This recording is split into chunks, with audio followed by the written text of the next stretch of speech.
샬롬! 저는 오늘의 말씀지기 한성대 17학번 김종희 순장입니다. 여러분은 눈앞에 급한 문제가 발생했을 때 어떻게 하시나요? 혼자 고민하시나요? 친구를 찾아가시나요? 오늘 말씀을 통해 진짜 우리가 찾아야 할 분은 따로 계심을 깨닫는 풍선 독자 여러분 되시길 소망합니다.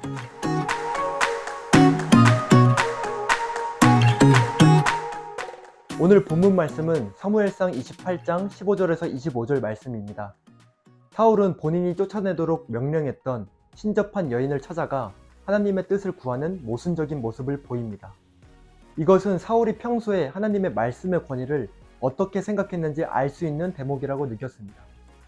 신접한 여인이 불러들인 영이 진짜 사무엘인지는 학자들 간의 의견이 분분하지만 분명한 것은 그 영이 사울을 더 절망스럽게 만들 뿐이었다는 것입니다. 사울은 하나님의 말씀을 그 자체로 사모하는 것이 아니라 자신의 왕위와 전쟁 승리를 위한 수단으로서만 바라보았습니다. 그래서 영매에게 절망스러운 이야기를 들었을 때 하나님께 돌이키며 회개하기보다 낭망하여 엎드려졌습니다.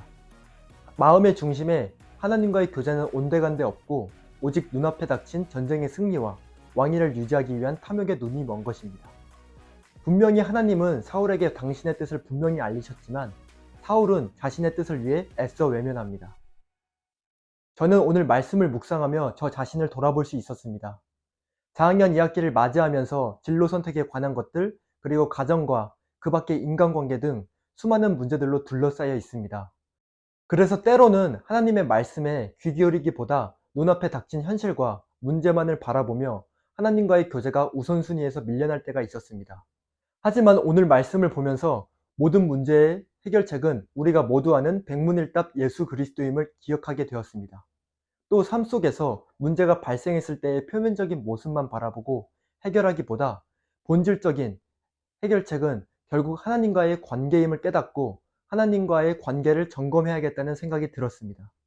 그래서 오히려 나에게 발생한 문제들로 인해 하나님과 더 가까워지고 하나님과 멀어졌을 때 돌아오게 하기 위한 장치로 사용해야겠다는 생각을 했습니다. 우리에게 어려움이 찾아왔을 때 문제에 집중하여 사울처럼 낙심하여 쓰러지는 것이 아닌 다시 하나님과의 관계를 점검하여 하나님께 돌아가는 여러분이 되시길 소망합니다. 샬롬.